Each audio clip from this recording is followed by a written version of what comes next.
Abeambo Koni Okainganga déclare un proverbe mboshi, c'est-à-dire une femme malade se laisse masser la poitrine par son guérisseur.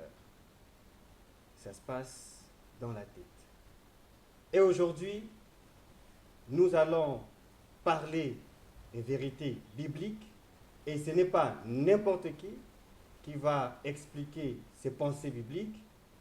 Il y a ici un homme de Dieu, un docteur, monsieur Boris Renaud Mbota. Il va aujourd'hui nous parler de Jésus, le retour de Jésus. Jésus revient bientôt. Est-ce qu'il revient ou bien il était déjà revenu? C'est ce que le docteur Renaud Boris Mbota va expliquer avec nous. Bonsoir et bonsoir docteur Renaud Boris Mbota. Bonsoir monsieur le journaliste. Et soyez le bienvenu en homéostasie. Merci beaucoup. Voilà, et aujourd'hui, je ne suis pas seul, je suis accompagné avec l'homme de l'homéostasie. Il est là, vous le voyez déjà. Ben, bonjour doyen. Bonjour Frechnel. Comment vous allez? Ça va, ça va. D'accord, ben, on a reçu le Oui, docteur. ben, c'est un dur à cuire, un morceau, un gros poisson. Donc on va faire le maximum pour les saurer là, pour que les téléspectateurs puissent aujourd'hui s'abreuver à la source de la vérité, si tel est-il que c'est la vérité, parce que nous scrutons le ciel en attendant Jésus. Et c'est à venir, tout le monde le sait. Jésus arrive bientôt. Son retour est prévu comme ça, de la même manière qu'il était parti. Il revient. Et donc chaque matin, nous regardons, à midi aussi, on ne sait jamais, ça peut changer de couleur. Le Seigneur commence à arriver. Bon, mais le thème nous désarçonne. Voilà. Ça devient une question. Voilà. Le retour du Fils de l'homme. Passé ou futur? Là, ça nous perturbe. Voilà. Et je me rappelle toujours, avec vous, le doyen Alexis Bongo, vous recevez ici le docteur Renaud Boris Mbota, qui a comme ça renversé la pyramide en ce qui concerne le message de Branham. Oh, oui. Et il est en train de secouer le monde du christianisme là. Oui, sur le message de William Marion Branham, ce très grand prophète, docteur Boris Mbota est arrivé sur ce plateau nous ouvrir les yeux, chers téléspectateurs, nous démontrer par A plus B que en majorité c'est des faussetés qu'on nous a ingurgitées depuis toujours. Qu'on a avalé Oui, goulûment. oui, oui. Il y en a qui crient au scandale, qui pensent qu'il a mis le pied dans le plat, qu'il a jeté un pavé dans la mer. Mais c'est la vérité, elle reste la vérité. Et puis ce qui est bien avec docteur Boris Mbota, c'est qu'il fait une démonstration de la chose. On se Très rappelle valable. bien, docteur, c'était William Seymour, quelqu'un comme ça. Oui, Joseph William. Vous disiez qu'il était précurseur de Oui, William Marion Branham. Oui, il était en principe le 7e ange, selon la théorie même enseignée par William Branham. Voilà, et donc William Branham, n'en déplaise à tous ceux qui aiment le message, n'avait fait que du plagiat pur et simple. Le plagiat chez Robert de Clarence Larkin, Ah. qui était un théologien aussi de son époque, qui a fait beaucoup de travaux sur le livre d'Apocalypse. Mhm. Et quand Branham est arrivé, pratiquement 90% du message de Branham a été puisé dans les documents de cet homme-là. Ce n'était pas de prophétie. Non, ce n'était pas des révélations. Et Non, docteur non, Boris non. Mbota, vous avez choqué aussi en disant qu'aucune prophétie de William Marion Branham ne s'est jamais réalisée. Il n'en a pas. Aucune. Une prophétie, selon la définition de la prophétie, il n'en a même pas une qui soit accomplie. Bien que les faux prophètes peuvent aussi avoir l'accomplissement de Ah certaines oui. prophéties. Parce que Deutéronome 13 parle du fait qu'un prophète peut annoncer un prodige, un miracle et qu'il y ait accomplissement. Mais Elohim interdit à ce qu'on suive un prophète qui les oriente vers une divinité que leurs pères n'ont pas connue. Donc lorsqu'on change déjà le nom de Dieu et que vous avez aujourd'hui un Dieu que les Juifs n'ont pas connu, et Moïse n'a pas connu, alors là, automatiquement, vous êtes tombé dans le piège, malgré l'accomplissement du miracle ou du prodige que le prophète a fait. Donc, dans le cas de William Branham, il n'a pas une seule prophétie en son actif qui a été annoncée avant le fait et qui a eu sa réalisation selon les détails annoncés. Très bien, donc à en croire docteur Boris Mbota, c'est bien après que William Branham réagit toujours. Voilà. Ce n'est pas le sujet du jour. Voilà, donc voilà en bref qui est monsieur le docteur Renaud Boris Mbota. On vous a donné juste une flash pour que vous compreniez quel genre d'homme va vous expliquer des vérités bibliques aujourd'hui. Mais pour aujourd'hui, nous parlons du retour de Jésus. Oui. Pour aujourd'hui, nous parlons du retour du Fils de l'homme. Ah, Fils de l'homme. Oui. Ok. J'ai voulu intituler ça comme ça, retour du Fils de l'homme. Et la question qu'on se pose, est-ce que le retour du Fils de l'homme est un événement passé ou c'est encore un événement futur? Parce qu'aujourd'hui, nous sommes tenus de traiter de cette question. Pourquoi? Parce que il y a dans le monde de la chrétienté beaucoup qui entretiennent des grandes confusions dans le monde de la chrétienté à cause, premièrement, des caprices des traducteurs et à cause aussi, d'une part, de la mauvaise compréhension des pasteurs mal affermis ou moins affermis dans les Écritures. Alors, avant qu'on puisse entrer sur la question pour dénouer et puis avoir la réponse, on doit d'abord comprendre que avant que nous arrivions aujourd'hui, le Christ nous a dit le salut vient des Juifs. Donc cette affaire sur laquelle nous nous sommes mis, c'est une affaire d'abord qui a commencé avec les Juifs. Or, les Juifs nous ont donné un exemple. Le Fils de l'homme a eu la première venue, c'était là-bas en Israël. Il y a eu un premier exemple. L'exemple c'était lequel? C'est que les Juifs de l'Ancien Testament n'étaient pas des ignorants vis-à-vis des prophéties relatives à l'avènement du Fils de l'homme.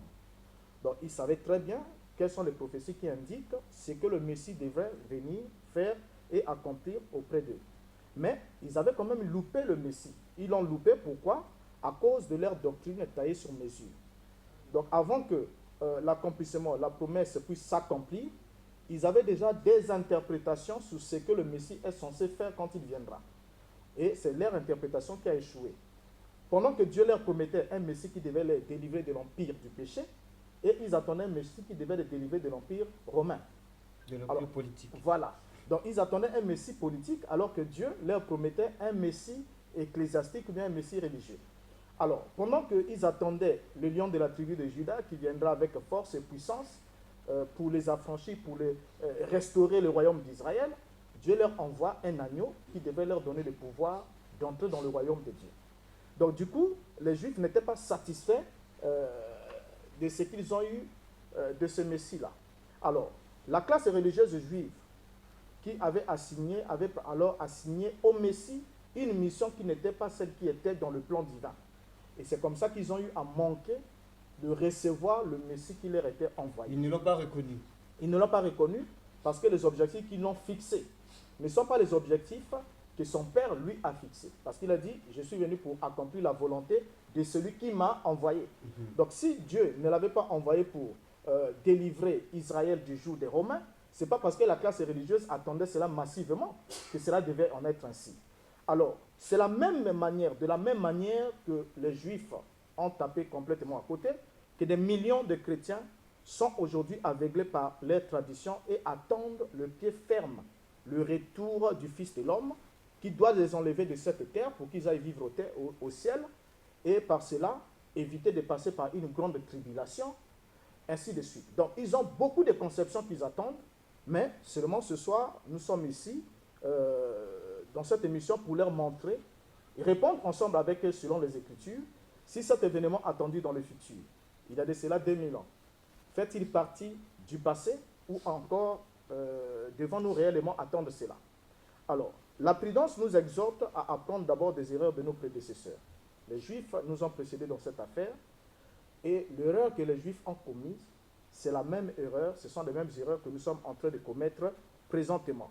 Et au point où nous allons aussi, s'il y a un futur, on pourra aussi lire le verset comme on avait dit au propos des Juifs, il est venu chez les siens ne l'ont pas reçu.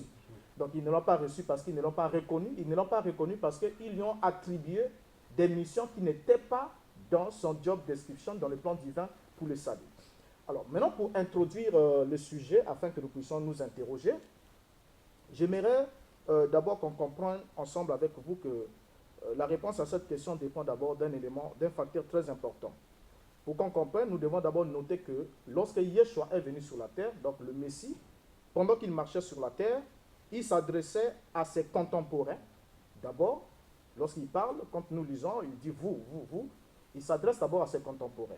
Ça, c'est d'abord le premier élément qu'on doit noter. Et en plus de ça, les livres néo-testamentaires ont été écrits et destinés aux contemporains des auteurs. Ça aussi, c'est un élément que les gens manquent de comprendre. Oh non, voilà mon frère, c'est écrit dans la Bible. Oui, mais c'est écrit, mais c'est adressé à qui?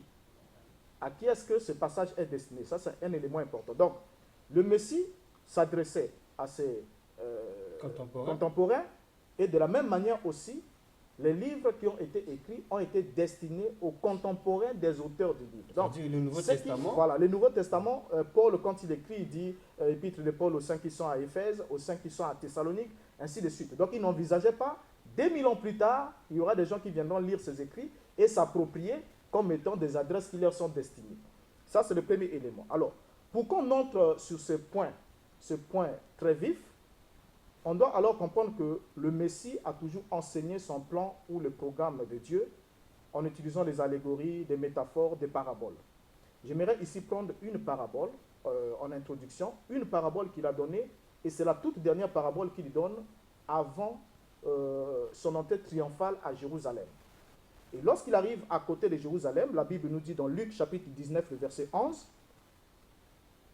ils écoutaient ces choses et Yeshua ajouta une parabole parce qu'il était près de Jérusalem et qu'on croyait qu'à l'instant, le royaume de Dieu allait apparaître. Donc, lorsqu'il arrive près de Jérusalem, les gens, les disciples qui étaient à côté de lui, croyaient que le royaume de Dieu devrait apparaître. Et dans cette expression-là, qu'est-ce que les disciples attendaient? Ils attendaient sûrement qu'il y ait un spectacle d'investiture glorieuse de Yeshua comme étant le roi Messie. Donc, ils se disaient, bon, comme nous allons à Jérusalem, là, c'est la grande fête, sûrement, c'est maintenant là qu'il va prendre les choses en main. Il sera investi comme étant le Messie, ainsi de suite. Maintenant, Yeshua, pour contrer leurs pensées, leur enseigner qu'il n'en est pas ainsi, que son investiture royale ne peut pas se passer là. Et ce n'est ni le moment, ni l'endroit, ni l'instant. Il va leur donner la parabole. Et la Bible va nous dire, il dit, dans le verset 12, Luc chapitre 19, nous sommes là, le verset 12, la Bible va nous dire, il dit donc, un homme de haute naissance s'en alla dans un pays lointain pour se faire investir de l'autorité royale et revenir ensuite. Donc déjà ici, il les emmène dans la tradition qui était d'actualité à l'époque, où on pouvait avoir, par exemple, l'image des monarques juifs qui devaient se faire investir de l'autorité royale par Rome. Donc avant qu'un juif et un fils d'Hérode prennent par exemple le pouvoir, il ne pouvait pas régner puisque Jérusalem était un protectorat romain. Il fallait qu'il aille d'abord, une colonie romaine, il fallait qu'il aille d'abord à Rome, et c'est Rome qui l'investissait de l'autorité royale, ensuite il pouvait revenir régner. Alors le Christ prend la parabole selon les réalités de cette époque-là. Il fait comprendre cela à ses disciples, il leur dit, un homme de haute naissance s'en alla dans un pays lointain pour se faire investir de l'autorité royale et revenir ensuite. Or, l'homme de haute naissance ici, c'est lui-même Yeshua, qui a une naissance particulière par rapport à toutes les autres naissances. Et il est allé au pays lointain. Le pays lointain, c'est le ciel. Pour se faire investir de l'autorité royale et revenir ensuite. C'est ce que nous voyons dans Daniel chapitre 7. Comment celui qui est comme semblable au Fils de l'homme est monté sur les nuées. Et il s'est approché de l'Ancien des jours. Et la Bible dit, on lui remit la gloire, le pouvoir, le règne et la domination. Donc c'était l'investiture du Fils de l'homme. Et cette investiture devait se faire dans le ciel. Maintenant, le Christ leur donne cette en parabole. Il leur dit que je dois m'en aller pour me faire investir de l'autorité royale, donc authentifier ma royauté auprès de mon Père, et ensuite revenir. Donc il parle, donc il y a un départ et il y a un retour du Fils de l'homme dans cette parabole. Maintenant, il va continuer en disant au verset 13, il appela 10 de ses serviteurs, leur donna 10 000 et leur dit, faites-les valoir jusqu'à ce que je revienne. Or, vous allez voir que la mission qu'il confie à ses serviteurs, il ne leur dit pas d'attendre son retour, mais il leur demande de faire valoir les mines jusqu'à ce qu'ils reviennent. Or, lorsqu'on parle de l'expression jusqu'à ce que, ça veut dire simplement que, une fois que le temps écoulé, l'événement annoncé est accompli, l'œuvre ou la chose qu'on faisait durant cet espace de temps n'est plus faisable. Donc, on ne peut pas le faire au-delà du temps marqué. Alors, il va appeler les serviteurs. Les serviteurs ici, selon toujours cette parabole, les serviteurs, ce sont les disciples qui avaient la mission de mettre en valeur la mine jusqu'à son retour. Il appelle directement le serviteur, il leur confie la mission. Maintenant, le verset 14 va nous dire quelque chose qui est important. Il nous dit, mais ses concitoyens le haïssaient et ils envoyèrent une ambassade après lui pour dire, nous ne voulons pas que cet homme règne sur nous. Or, les concitoyens ici, ce sont des Juifs. Comment est-ce que les Juifs ont envoyé une ambassade auprès de Dieu pour dire que nous ne voulons pas que cet homme qui est arrivé chez toi règne sur nous. Donc, gère son problème là-bas. On ne veut pas qu'il revienne ici. Ils ont massacré les disciples, qui étaient ceux qui prêchaient le royaume, qui prêchaient le retour imminent dans un futur immédiat du Messie. Parce qu'aucun apôtre de Yeshua n'a prêché un retour dans un futur éloigné. Ils ont prêché un retour dans un futur immédiat. Alors, pour envoyer un message au ciel, à Dieu, c'est comme quand aujourd'hui, nous sommes par exemple au Congo, si vous voulez envoyer par exemple un message aux États-Unis d'Amérique pour dire que nous ne sommes pas d'accord avec les Américains, vous brûlez leur ambassade. Vous faites du mal à ceux qui sont ici. Et c'est un message que vous envoyez. Donc rien que vos actes constituent une ambassade que vous faites transmettre là-bas. On dit là-bas, la population congolaise ou l'État congolais est hostile à nos ressortissants. Voilà, voilà. Donc ils reçoivent le message. Ils n'ont pas besoin que vous déléguez des gens jusqu'au ciel pour ça. Alors donc, les concitoyens ici n'ont pas voulu qu'il règne sur eux. Maintenant, le verset 15, il nous parle de son retour. C'est là où ça va devenir très intéressant. Il dit, lorsqu'il fut de retour, après avoir été investi de l'autorité royale, il fit appeler auprès de lui les serviteurs auxquels il avait donné l'argent, afin de connaître comment chacun l'avait fait valoir. Or, lorsqu'on remarque ici, selon cette parabole, c'est aux serviteurs auxquels il avait confié des tâches qu'il demande des comptes à son retour. Ça, c'est déjà un point à souligner que nombreux n'ont pas voulu saisir, n'ont pas pu comprendre. Ils se sont dit, bon, on attend le Fils de l'homme, mais les serviteurs auxquels il avait confié des tâches avant son départ, c'est à ces serviteurs-là, qu'il a appelé auprès de lui pour qu'ils rendent des comptes sur la gestion qu'ils ont eu à faire. C'est-à-dire qu'à son Pas retour, tous les hommes de Dieu. il doit rencontrer les gens à qui il avait confié. Évidemment. Pas tous évidemment. les hommes de Dieu. Selon la parabole, c'est ça. Donc, à son retour, il faudra qu'il rencontre les gens à qui il avait confié des responsabilités. Parce qu'ils doivent rendre compte. C'est clair. Alors, par là, cela nous permet alors de comprendre un élément important. Avant que le Fils de l'homme quitte la terre, lorsqu'il donne la commission à ses disciples dans Matthieu chapitre 10, le verset 22 à 23, il va leur dire ce qui suit. Vous serez haïs de tous à cause de mon nom, mais celui qui persévérera jusqu'à la fin sera sauvé. Quand on vous persécutera dans une ville, fuyez dans une autre. Je vous le dis en vérité, vous n'aurez pas achevé de parcourir les villes d'Israël que le Fils de l'homme sera venu. Donc il leur dit en vérité. Donc vous serez persécutés. Et ça, nous sommes tous d'accord avec tous les lecteurs. Les disciples ont-ils été haïs à cause du nom de Yeshua? Oui. On leur a même interdit de ne pas prêcher en ce nom, ainsi de suite. Donc ils ont été haïs à cause de ce nom. Ça a été accompli. Est-ce qu'ils ont été persécutés de ville en ville? Oui. Mais la suite de l'histoire, c'est que avant qu'ils aient fini de parcourir toutes les villes d'Israël, pas les villes du monde, toutes les villes d'Israël, le Fils de l'homme doit revenir. C'est ce qu'il leur dit, et il souligne, il dit en vérité, en vérité. Donc avant que vous ayez fini de parcourir toutes les villes d'Israël, le Fils de l'homme sera revenu. Alors à cela, il va ajouter dans Matthieu chapitre 16, le verset 27 et 28, ce qui suit. Car le Fils de l'homme doit venir dans la gloire de son Père avec ses anges, et alors il rendra à chacun selon ses œuvres. Je vous le dis en vérité, quelques-uns de ceux qui sont ici ne mourront point, qui n'aient vu le Fils de l'homme venir dans son règne. Donc il souligne encore un point important. Il trace le timing et il présente la prophétie. Il dit quelques-uns de ceux qui sont ici ne mourront point. Et lorsqu'on dit quelques-uns, il y a des fois des gens qui disent, écoutez, cette prophétie s'est accomplie le jour de la montagne de la transfiguration, parce que la Bible dit que 6 jours plus tard, il les emmena sur la montagne, il fut transfiguré, Élie et Moïse apparut, son visage était éclatant comme le soleil, donc c'est là que ça s'est accompli. C'est faux. Ça ne peut pas s'accomplir 6 jours après. Pourquoi? Parce qu'il dit, il a bien dit, quelques-uns de ceux qui sont ici ne mourront point. Lorsque quelqu'un dit quelques-uns, ça veut dire que les autres vont mourir. Donc les autres connaîtront la mort, mais vous ne mourrez pas tous. Donc ce n'était pas dans le délai de 6 jours. Donc ce ne peut pas être dans le délai de 6 jours parce qu'il n'y a pas eu de mort parmi les interlocuteurs de Yeshua ce jour-là, dans ce délai-là. Donc c'est une affaire qui est renvoyée à plus tard. Il dit qu'il n'a vu le Fils de l'homme venir dans son règne. Alors, la question maintenant qu'on se pose, avant qu'on puisse emmener les autres éléments, ce n'est pas accompli. Si le retour du Fils de l'homme n'est pas accompli, comme les gens peuvent le souligner, dit que voilà, aujourd'hui on attend, le Fils de l'homme viendra un jour dans le futur. Mais alors que le Fils de l'homme lui-même qui donne la prophétie avec la vérité, en soulignant précise qu'il devait venir dans le vivant, dans le temps du vivant de ses serviteurs. Et avant que tous les serviteurs aient fini de parcourir toutes les villes d'Israël.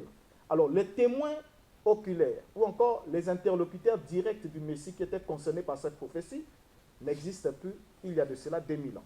Les villes d'Israël qui devaient parcourir de ville à ville avant qu'ils aient parcouru toutes les villes, le Fils de l'homme devrait revenir, toutes ces villes ont été rasées depuis le 1er siècle. Donc, avant que les villes ne soient rasées et que tous les témoins décèdent, le Fils de l'homme devrait revenir aussi longtemps que cette parole est la vérité. Parce qu'ici, on est devant un fait. Le fait, c'est lequel? Soit le Fils de l'homme a menti à ses disciples qui sont morts en vain en martyrs. Il les a rassurés qu'avant que vous ayez fini de parcourir toutes les villes, moi je vais revenir. Pour rendre à chacun selon ses œuvres. Soit il a menti. Ça, je crois que les prédicateurs qui sont là ne vont pas attribuer le mensonge au Fils de l'homme. Donc, il n'a pas menti. Donc, s'il a dit vrai, alors, comment est-ce qu'on peut l'attendre 2000 ans au-delà de ses paroles? Ça, c'est un élément. Et deuxième élément, c'est soit le rédacteur mathéen qui a mangé ses arachides dans la bouche du Fils de l'homme. C'est-à-dire qu'il lui a attribué des paroles et des propos qui ne n'étaient pas ses propos. Donc, il a fait mentir le Christ. Or, s'il a fait mentir le Christ dans une déclaration comme celle-là, alors cela discrédite complètement tous les récits. Parce que là, c'est un problème sérieux. Or, s'il a dit l'exacte vérité, alors c'est par incrédulité que les prédicateurs aujourd'hui sont encore en train d'attendre le Fils de l'homme. Alors, quel est l'élément catalyseur qui rend réellement témoignage que le Fils de l'homme devait revenir du vivant de ses serviteurs? Il va lui-même ajouter un élément important en conclusion de sa parabole, parce que quand il revient, lorsqu'il fait appel à tous ses serviteurs, la Bible dit qu'il fait appel à 3. Avant de s'en aller, il a confié la responsabilité à 10. Mais à son retour, il appelle 3. Et lorsqu'il appelle 3, il y a le premier serviteur, c'est l'excellent, le deuxième, c'est le moyen, le troisième, c'est le médiocre. Le premier a fait valoir, la mine a gagné 10 000. Le deuxième a fait valoir, la mine a gagné 5 000. Et le troisième n'a pas fait valoir, il a caché en attendant le retour du maître. Or, la mission, c'était de travailler. Faites valoir la mine jusqu'à ce que je revienne. Ce n'était pas que non, garder la mine jusqu'à mon retour. Donc, il attendait qu'il y ait des dividendes. Alors, après cela, après qu'il ait parlé de ça, il va conclure la parabole avec une déclaration forte. Il va dire ce qui suit. Pour conclure sa parabole, Luc 19, verset 27. Au reste, amenez ici mes ennemis qui n'ont pas voulu que je régnasse sur eux et tuez-les en ma présence. Donc, après avoir rétribué les ouvriers ou les serviteurs qui ont bien travaillé et sanctionné, parce qu'il a dit qu'il reviendra et rendra à chacun selon ses œuvres, il va demander qu'on exécute ses ennemis en sa présence. Et c'est ce qui était de coutume au niveau de l'Orient antique. Lorsqu'un roi partait se faire investir, lorsqu'il revenait avec son autorité full, la première des choses qu'il faisait, c'était de régler les comptes. Il récompense d'abord les fidèles, ensuite il règle les comptes.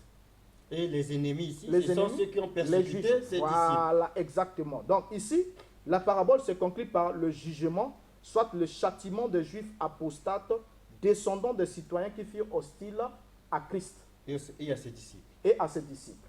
Donc il devrait être quoi? Égorgé. Égorgé comment? En son absence? Non. Dans sa présence. Or, pour qu'il y ait présence, il faut qu'il y ait venu. Parce que la présence, nous avons les termes grecs qui sont clairs. Le verbe grec erkomai, c'est le verbe venir. On vient d'abord, ensuite on est présent dans un lieu. Je suis présent dans ce lieu parce que je suis d'abord venu dans le cycle de la dialectique. Ce qui fait que ma présence soit constatée. Sans venue, ici. pas de présence. Sans venue, il n'y a pas de présence. Or, ici, les ennemis devaient être égorgés dans sa présence. Alors, comment est-ce que cela s'est accompli? C'est précisément en l'an 70. En l'an 70, que l'épée romaine s'est abreuvée du sang des Juifs, où il y a eu pratiquement près de 1 100 000 Juifs qui ont été mis à mort, égorgés par l'épée romaine, et leur ville a été détruite, le temple a été brûlé.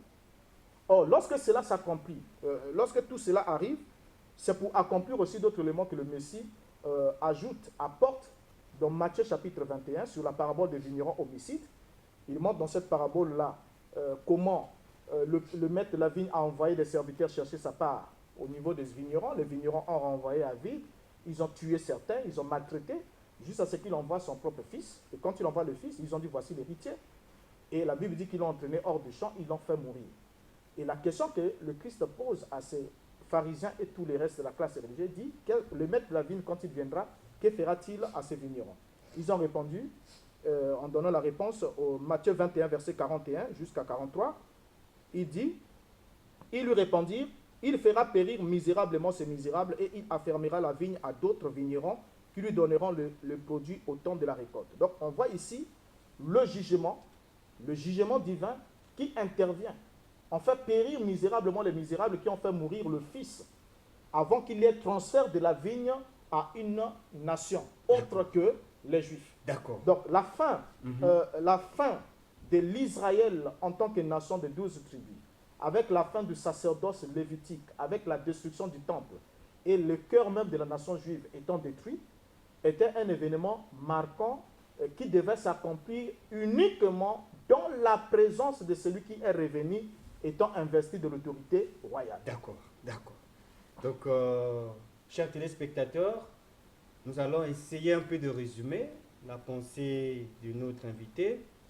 Donc, il nous montre que Jésus devrait venir en nous donnant 3 éléments qui devaient déterminer que Jésus devait rencontrer. Le premier, il dit, à l'arrivée de Jésus, ses disciples devaient être là, ceux à qui il avait confié la mission d'évangélisation.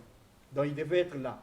Le deuxième point, il nous a parlé de la parole où Jésus dit, à mon arrivée, certains d'entre vous seront vivants.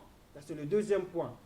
Et le troisième point, il a dit, quand Jésus allait arriver, il devrait exécuter ses ennemis. Et ses ennemis ici, c'était ceux qui avaient persécuté ses disciples que lui-même avait commandé d'aller évangéliser. C'est-à-dire des témoins oculaires. Donc, puisque ces disciples ne sont pas encore vivants avec nous ici, puisque ces témoins, les gens qui ont persécuté les disciples ne sont plus vivants, donc Jésus serait déjà venu. Alors, cher Alexis Bongo... Oh, je reste sans voix. Je vous le laisse. D'accord. Je suis choqué comme les téléspectateurs, parce que c'est tout nouveau. On ne nous a jamais dit que ça à l'église. D'accord. Alors, on revient cette fois-ci pour vous poser quelques questions. Alors, vous dites en 70. Expliquez encore. Oui, l'an 70, c'est d'abord lorsqu'on regarde prophétiquement la ville d'Israël, au fait, la ville de Jérusalem ainsi que le temple, on se rend compte qu'avant même que Yeshua parte au ciel, avant qu'il quitte les disciples, dans Matthieu chapitre 24, il leur donne une série d'enseignements. La première des choses, il leur fait constater, la Bible dit que l'emmena pour le faire constater les murailles du temple, ainsi de suite, comment le temple était construit. Et Yeshua prend la parole, il leur dit, il ne restera pas ici pierre sur pierre qui ne soit renversé. C'est là que les disciples ont lui posé 2 questions. Ils ont dit, quand est-ce que cela arrivera-t-il?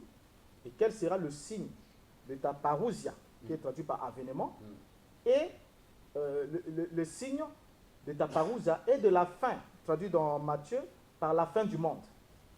Or, ce n'est pas la fin du monde, c'est le terme grec utilisé, c'est sontalea eion.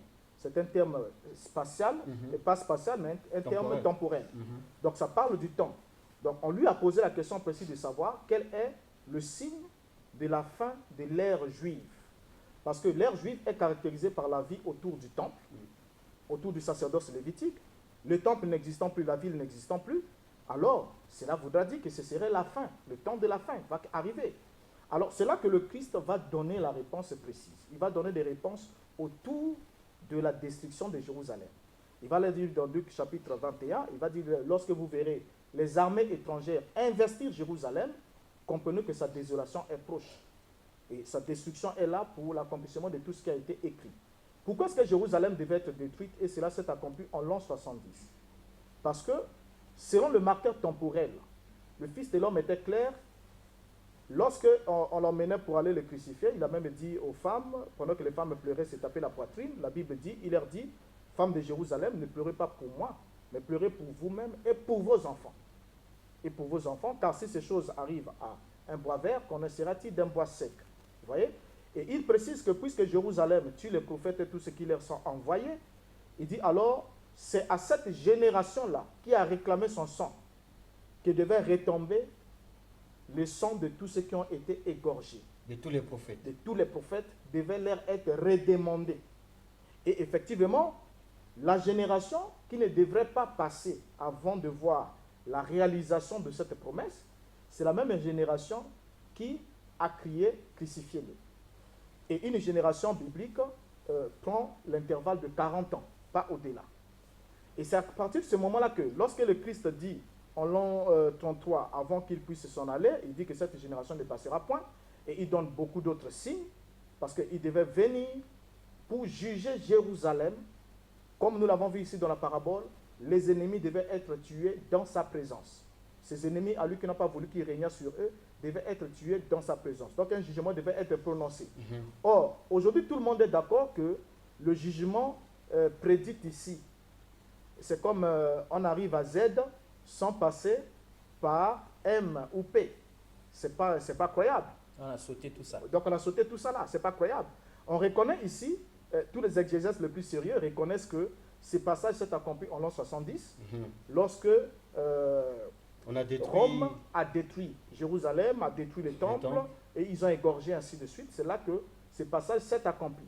Parce qu'effectivement, tout Matthieu chapitre 24, ça je le dis encore très haut et très fort, j'aurai le temps de le démontrer avec dans la suite, tout ce qui est annoncé prophétiquement dans Matthieu chapitre 24 fait partie de l'histoire. D'accord. Alors vous dites que le Fils de l'homme est donc arrivé en 70. Exactement. Comment il était visible? Il était visible ou invisible? On l'a vu ou on ne l'a pas vu? Voilà, ça c'est la bonne question. Il a régné comment en 70? Ça c'est la bonne question. Le Fils de l'homme est venu en 70. Est-ce qu'on l'a vu ou on ne l'a pas vu? Ça c'est une très bonne question. J'aimerais, avant qu'on comprenne, un élément important, puisque je l'ai dit en introduction ici, que lorsqu'il s'adresse, il s'adresse à un interlocuteur. Les interlocuteurs du Messie, c'était ses contemporains. Vous voyez? Ceux du premier siècle. C'est du premier siècle. C'est à eux qu'il a fait la promesse de son retour. C'est à eux qu'il leur a dit, même quand il parle de Caïphe et la classe religieuse qui l'ont crucifié, il dit, vous verrez le ciel ouvert et vous verrez le Fils de l'homme, vous. Donc il s'adresse à des interlocuteurs précis. Alors comment est-ce que le Fils de l'homme est revenu au premier siècle? Est-ce qu'on l'a vu, on ne l'a pas vu? Ça c'est une bonne question. Maintenant la réponse c'est laquelle? C'est que dans les Écritures, quand vous prenez les propos du Messie, de Yeshua lui-même, vous ne le voyez pas faire état ou encore annoncer qu'il serait vu de l'humanité à son retour. Il ne l'annonce pas. Donc il serait invisible. Il ne l'annonce pas. Il serait vu à l'humanité à son retour. C'est dû nulle part sortant de sa bouche. Il y a juste quelques versets qui ont emmené certains à rentrer dans la confusion. C'est par exemple Actes chapitre 1er, le verset 11, où les hommes en blanc ont dit aux Galiléens, ils ont dit, hommes galiléens, pourquoi restez-vous là à regarder au ciel? Ce même Jésus qui est monté du ciel reviendra de la même manière que vous l'avez vu allant au ciel. Et c'est ce que nous attendons justement. Et effectivement, c'est dans ces passages-là que les gens se sont écorchés. Même les prédicateurs, je vois déjà quelqu'un qui sourit là-bas à la maison, qui dit, voilà, je t'attendais là. Si, oui, justement, voilà, comment pas. C'est là que nous attendions. C'est l'un des passages remparts. Oui. Mais seulement lorsqu'on lit ces passages, clé. lorsqu'on lit ces passages, on se rend, le passage nous donne des détails très impressionnants. C'est lequel? La Bible dit que pendant qu'il était, Yeshua en train de parler à ses disciples, il fut élevé. Et la Bible précise, continue, il dit, pendant qu'il montait, vous voyez, pendant qu'il montait, donc il est d'abord élevé, ensuite, pendant qu'il s'en allait au ciel, la Bible dit, une nuée le déroba. Donc quand la nuée le dérobe, il est caché du regard. Il devient invisible. Il devient invisible. Mais on l'a vu quand même monter, hein? On l'a vu monter. Vous voyez, ça c'est évident. On l'a vu monter. Donc il est élevé de la terre. Quand on parle d'être élevé de la terre, ça peut être à 2 cm, 1 mètre, 2 mètres. On est déjà élevé de la terre, n'est-ce pas? Même à 1 millimètre. Pendant qu'il allait au ciel, une nuée l'enveloppa. Or, donc la parole des anges, voilà, la parole des anges c'était laquelle? Les anges ont dit, il reviendra pas de la même manière que vous l'avez vu quitter la terre, mais de la même manière que vous l'avez vu allant au ciel. Donc caché. Or, comment est-il allé au ciel? Caché. Caché. Donc il reviendra caché. Évidemment. Caché du regard. il a dit lui-même, il dit que le royaume de Dieu ne vient pas de manière à frapper les regards. Donc quand les gens attendent, ils disent voilà, dans un autre passage, on a dit, écoutez, il a dit tout élevera, Apocalypse chapitre 1, le verset 7. Voici, il vient avec les nuées et tout élevera, Oui. même ceux qui l'ont percé, et tous les tribus de la terre se lamenteront à cause de lui. Ça aussi, c'est l'un des passages qu'on a eu à présenter aux gens faussement. Mais c'est quand Pourquoi? même écrit comme ça. Mais c'est hein. écrit. Tout œil le verra. C'est écrit. On nous lit ça à Mais, l'église. là où les gens ne soutiennent, ne comprennent pas d'abord, c'est d'abord la métaphore de la venue dans la nuée. Ah, là, c'est la métaphore. La métaphore de la venue dans la nuée. Quand il Là. dit il vient avec les nuées, cette précision des nuées, pourquoi est-ce qu'on parle de nuées? Lorsqu'on parle de la venue d'une entité céleste dans les nuées, c'est une venue de jugement. Et c'est là, depuis dans l'Ancien Testament, plusieurs fois, il y avait dit, je descends en Égypte, enveloppé dans une nuée, je vais pour juger l'Égypte, ainsi de suite. Mais on n'a jamais vu littéralement Adonai descendre. Venir, descendre, Mais la de nuée, visu. le terme traduit, rendu par la nuée, c'est la même chose. On peut amener le nuage, on peut parler du nuage sombre, de l'orage. Lorsqu'on parle de la nuée est précurseur, est porteur d'un jugement, d'un cataclysme. Donc lorsqu'il dit, il viendra dans la nuée, ou viendra avec les nuées, c'est pour apporter un jugement. Ça veut simplement dire que c'est une métaphore et que les gens ne devraient pas attendre qu'il y ait une manifestation visible, littérale de celui qui vient envelopper C'est-à-dire de la son corps. de son corps, littéralement. Il y aura peut-être des C'est manifestations c'est ce physiques, qui mais pas m'élève. son corps. Voilà. Qu'est-ce qu'on aura comme manifestation? On verra les effets résultants de la promesse qu'il a annoncée. Oui. Ce sont ces Mais pas effets-là lui-même. qui seront le signe, qui rendra témoignage que voilà, il est venu comme il avait promis. Je prends juste un exemple en passant. Elohim est allé visiter Abraham. Il lui a dit, au temps de la vie, je reviendrai à cette même époque et ta femme Sarah aura un fils. N'est-ce pas? Mais là, nous sommes dans Genèse 18. Mais on ne voit pas, il n'y a pas un seul passage de la Bible qui nous dit que Elohim était revenu vers Abraham et que Abraham, sa femme, a conçu par la suite. Mais la suite des Écritures, de l'histoire, nous parle de la naissance d'Isaac. Donc le fait déjà que nous voyons le fils Isaac, si on vous dit, on dit le fils là est né de Sarah, vous allez dire non, mais Elohim avait d'abord dit qu'avant que le fils là naisse, lui doit revenir. Il doit revenir. Donc si je ne le vois pas revenir, Et encore je ne manger. croirais pas qu'il est venu. Mais alors que la résultante, le résultat, l'objectif qui s'était fixé d'accomplir en venant, La grossesse. est là visible, c'est la grossesse. Donc Oui. la grossesse déjà de Sarah Témoigne. était le témoignage de la venue d'Elohim, même s'il n'était pas littéralement manifesté, mais il a accompli cela. Et c'est la même chose que le Fils de l'homme aussi fait. Lorsqu'il a dit, il vient avec le nuée, tout et le verra, même ceux qui l'ont percé, tous les tribus de la terre se lamentera à cause de lui. Lesquels l'ont percé? Ceux qui l'ont percé, c'est ceux qui devaient se lamenter. Et quand on parle de toutes les tribus de la terre, c'est pas le terme même traduit par terre n'est pas cosmos. Il s'agit de la terre de Judée. Ceux qui l'ont percé n'existent plus aujourd'hui. C'est ceux qui l'ont percé qui devraient le voir. C'est-à-dire qu'ils devraient constater les effets de sa venue et se lamenter. Comment est-ce qu'ils se sont lamentés? C'est quand les tribus juives qui étaient dans la diaspora partout, éparpillées, se sont lamentés de la destruction du temple. Ils ont dit, Dieu, tu es où? Comment se fait-il que c'est le cœur même de notre foi, de ce bijou national, tout, notre relation avec toi, le judaïsme, tout ça là, le sacerdoce vient de s'en aller en fumée. Donc ils se sont lamentés. Mais ces lamentations ont été causées par la destruction du temple. Or, cette destruction devait s'accomplir par l'avènement du Fils de l'homme.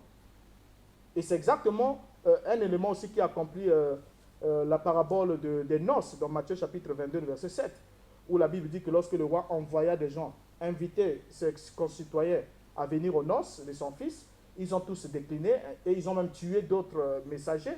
Mais au verset 7, il a dit, alors le roi fut très irrité, il envoya ses troupes, fit périr les meurtriers et brûla leur ville. Ensuite, il lança le second appel. Or, la ville ici qui est brûlée dans la parabole de Matthieu chapitre 22, c'est Jérusalem, qui a été détruite. D'accord, c'est Jérusalem. Alors, Doyen Alexis Bongo, C'est Jésus est chaud. déjà venu. Donc, C'est on chaud. ne part plus à l'église. Dans l'histoire de l'église, s'est arrêté en l'an 70 ou quoi? Que devons-nous comprendre? Oui. Où est le problème? Bon, Quel est le nœud du problème? le nœud du Où problème, se situe notre erreur? voilà. Quelle est la conduite à tenir? Si Jésus est déjà venu, donc ça ne sert plus Donc, d'aller à ça ne l'église. sert plus, tout est réglé. Même les hommes de Dieu qui nous parlent aujourd'hui n'étaient même pas à l'époque. Ils n'ont pas de le sultan, ils n'ont pas Maboza, on vécu donne là-bas. plus. Ça ne On sert donne plus. plus. Il a dit, Mais ils sont investis de quelle mission aujourd'hui? Voilà, ça c'est la bonne question, c'est celle qu'on devait se poser. Vous savez, lorsque le roi envoie des gens pour détruire, tuer les meurtriers et détruire leur ville, dans Matthieu chapitre 22, verset 7. Il envoie alors lancer un second appel. Le second appel, puisque les premiers, les Juifs, ont décliné, ils sont arrivés à leur temps de la fin, et leur ville a été détruite, leur ville nationale a été détruite, la religion qui faisait leur fierté a été détruite, les sacerdoces même lévitiques a été détruit, parce que les sacerdoces ne pouvaient pas s'exercer sans le temple. Donc la ville nationale d'Israël, en tant que nation de 12 tribus, a été détruite. Maintenant, le problème actuellement sur lequel? Le problème, c'est que l'humanité ou encore la chrétienté entretiennent les gens dans un mensonge. Le mensonge sur lequel, c'est de faire attendre aux gens. C'est comme quelqu'un qu'on emmène à une gare qui attend debout au quai un train qui était passé il y a de cela 2000 ans. Et il est là en train de vieillir. On dit un jour à Kozonga, Yesu à Kozonga, tout ça là. Alors que les promesses relatives à sa venue ont déjà été accomplies. Épuisées et même. le délai même. Oui, mais que devons-nous faire? Que devons-nous faire? Cela étant, on fait quoi? On va aller à l'église. On reste à la maison. Bon, ça c'est un gros mensonge. Pourquoi on doit aller à l'église? Pourquoi on doit aller? Même si les hommes de Dieu ne sont investis par personne. Nous, on va aller faire quoi là-bas? C'est ça le nœud du problème. Là maintenant, c'est la bonne question à se poser. Voilà. Et je crois qu'avant qu'on arrive à la réponse à cette question, qui est très capitale et fondamentale d'ailleurs, c'est d'abord de comprendre que le Fils de l'homme étant venu, conformément à sa parole promise, n'est-ce pas? Il a réalisé ce qu'il devrait réaliser. Mais non, ceux qui se disent être mandatés par Dieu aujourd'hui devaient être capables d'écouter le son de l'appel et de lancer le second appel. Ce n'est plus le premier appel. C'est-à-dire le premier appel, c'est que les Juifs ont eu à prêcher, même les apôtres. Vous trouvez encore aujourd'hui des gens qui vont, ils vous disent, bon, vous parlez à quelqu'un qui est ici, vous lui dites, voilà, Paul a dit dans 1 Corinthiens, ou bien Pierre a dit dans ceci, cela. Ça, c'est déjà accompli. C'est des adresses qui ont été adressées aux contemporains de ces auteurs. Ça les concernait eux. Ça les concernait eux, directement. Donc, Branham avait raison d'instituer son ministère. Puisque lui disait, Dieu m'a dit. Il disait, bon, oui. On institue même les brochures. Sans plus attendre les autres là. Voilà. Bon, lorsque les hommes aujourd'hui viennent maintenant pour commencer à dire, Dieu m'a dit. Ainsi dit le Seigneur. Ainsi dit le Seigneur, ainsi de suite. Le seul baromètre, le seul étalon de mesure qui permet de reconnaître, d'authentifier, c'est que ce que l'homme prétendument de Dieu dirait aujourd'hui n'irait pas en contradiction avec le plan divin énoncé déjà dans la Bible. Parce que c'est une suite. Vous voyez, c'est une suite, c'est le même appel. On appelle les gens à venir aux mêmes noces, ainsi de suite. Donc, on ne peut pas aujourd'hui venir du bout en blanc fabriquer des révélations. Et le plus grand danger aujourd'hui, puisqu'on dit le Fils de l'homme étant déjà venu, quelle est l'espérance aujourd'hui de l'Église? Maintenant, il faudra qu'on comprenne, parce que quand il dit je vous donne les mines, faites-les valoir jusqu'à ce que je vienne. C'est-à-dire, une fois que je suis déjà venu, il n'y a plus à faire valoir ces mines. Rien du tout. Maintenant, il faudra savoir quelle est la tâche qui nous sont assignées. Parce que lorsque le royaume est enlevé à Israël, le royaume est confié à une autre nation qui doit rendre le fruit. Donc Dieu attend aussi des fruits des gens des nations. Mais seulement, nombreux sont aujourd'hui dans une confusion.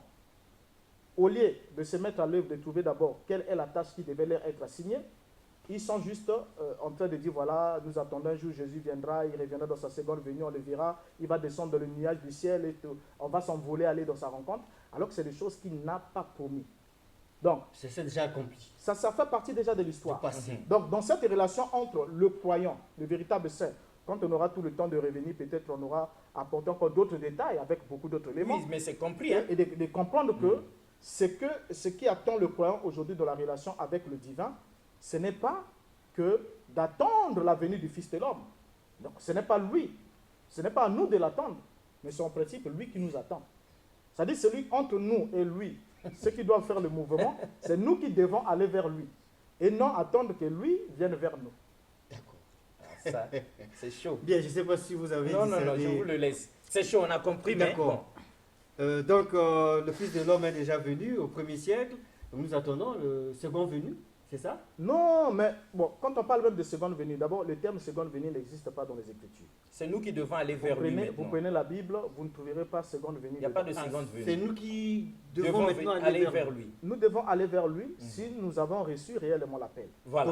Comment on reçoit cet appel? Évidemment, nous sommes là pour ça, mais malheureusement, le temps nous est compté. Quels sont ceux qui ont reçu l'appel? Vous voyez, le temps nous Le est vrai compté. appel Voilà, le temps nous de est notre compté temps. pour adresser réellement, montrer ou dévoiler le contenu de cet appel-là. Ah, ça Pour fera que les gens l'objet viennent. d'une autre émission. Ça pourra faire l'objet d'une autre émission. D'accord. Si D'accord. seulement, je profite aussi pour une première. Si, Oui. on va vous accorder la parole. Oui. Allez-y. Ça pourra faire l'objet d'une autre émission si seulement, parmi les téléspectateurs, il y a des gens qui comprennent l'importance de ce que nous apportons comme information Ah oui, c'est très et qui fort. sont aussi prêts à s'investir. À s'investir parce que vous voyez, la télé, ce sont des ondes. Ça La nécessite vérité reste la vérité. des moyens, oui, la vérité reste la vérité. Même quand elle est choquante, elle fait mal. Mhm. Mais puisqu'elle est importante, il est important que nous sachions exactement où est-ce que nous nous trouvons présentement. Mhm. Donc on ne doit pas juste prendre des vérités comme étant des vérités conçues encore traditionnellement élaborées au fil du temps. Mais si on comprend l'importance de la question que nous sommes en train d'évoquer, qu'on mette la main dans la pâte. Parce que jusqu'ici, On doit soutenir la vérité. Voilà, j'ai C'est-à-dire marché faire sur... des offrandes. Oui. Voilà, bon, soutenir, les offrandes, c'est Pas les un peu... offrandes, mais on peut-être doit dire, aider. à- voilà, apporter une contribution. Ok. Oui. Hein, une contribution parce que de nature... Parce que l'évangélisation, elle peut ce n'est pas gratuit. Voilà, elle peut être de nature financière, on peut avoir besoin des sponsors, Mhm. des gens qui ont compris le bien fondé, même s'il n'est pas d'accord à 100% avec ce que j'ai dit. Mais s'il reconnaît au moins une étincelle de vérité et qu'il voudrait y avoir la suite Mhm. de ce qui est dit, Que le message soit dit. voilà. Donc, le bon samaritain, parce que lorsque l'homme est blessé, était couché, et le sacrificateur est passé outre, Oui, le on connaît lévite est l'histoire. passé. Mhm. Mais il y a eu un bon samaritain qui s'est approché, qui a pris soin de l'homme, et il a même mis sa main dans la poche. Il a sorti de l'argent, il a payé à l'hôtelier pour qu'on prenne soin Mhm. de lui. Ouais. Donc, s'il y a des bons samaritains qui suivent présentement, ça ne demande pas d'avoir gros. Ça Non, mais demande petit juste à petit, chacun. Voilà, petit à petit. Si nous Selon sommes par ses exemple moyens. 100 personnes, Mhm. je donne un exemple, Mhm. 100 personnes, par exemple, à contribuer à la hauteur de 1000 francs à chacun, Ça ça fait peut nous 100 000. permettre d'avoir 100 000 et puis Mhm. on peut facilement tourner Mhm. et avoir des émissions à longueur de temps, Ouais. Successivement. aussi ouais. longtemps que le temps nous le permettra. Et Mhm. pourquoi ne pas avoir un sponsor aussi qui vienne payer un espace Mhm. pour qu'on déballe la plupart de ces profondes vérités. D'accord. Non, mais c'est Il très faudra important. peut-être, il y a peut-être déjà des volontaires qui veulent vous soutenir. Comment ils vont faire? Quel Bon, numéro? ils Vos peuvent me coordonnées, contacter, oui. oui. Ils peuvent me contacter au numéro 06 522 46 66. Je répète, 06 522 46 66. Pour ceux qui sont à l'extérieur, ils peuvent précéder cela de l'indicateur Plus plus 242. 242. Donc plus 242 06 522 46 66. Et toutes les contributions seront la bienvenue, modestes qu'elles soient. Mhm. L'essentiel qu'elles viennent et puis nous allons notifier cela, on va lister et, pour que nous ayons davantage des émissions parce que ce sont des questions très sérieuses. Il n'y a pas que ça, il y a beaucoup d'autres questions choses. qui sont très sérieuses, comme je l'ai déclaré en intro que tout le passage de Matthieu chapitre 24 fait partie de l'histoire. Quand les gens entendent même, ils disent bon, il y aura des nuages, ils vont changer, les étoiles, le soleil deviendra comme la lune, tout ça C'est là. ce que nous croyons, nous. Tout ça sont des hyperboles Déjà qui n'ont passé. rien à voir avec une réalité concrète. Ok.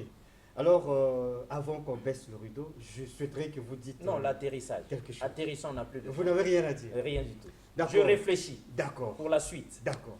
Alors, chers téléspectateurs, vous venez là de suivre le docteur Reno Boris Mbota, qui a comme ça dit la vérité sans en avoir honte, sans les gants. Jésus est déjà venu. C'était en 70 lorsqu'il a jugé la nation juive. Donc, vous, les pasteurs, les hommes de Dieu, docteurs, qui continuent à enseigner, Jésus revient bientôt, Voilà. ça devient du mensonge. Jésus est déjà venu.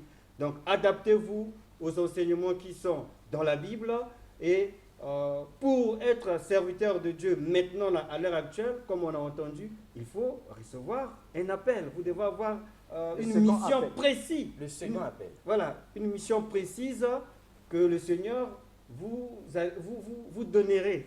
Est-ce qu'on vous a donné une mission? Ou bien vous faites juste le business pour enseigner le mensonge? Donc, chers téléspectateurs, voilà l'enseignement que le docteur Renaud Boros-Mbota nous a donné. Jésus est déjà venu, ne l'attendez plus et à la prochaine.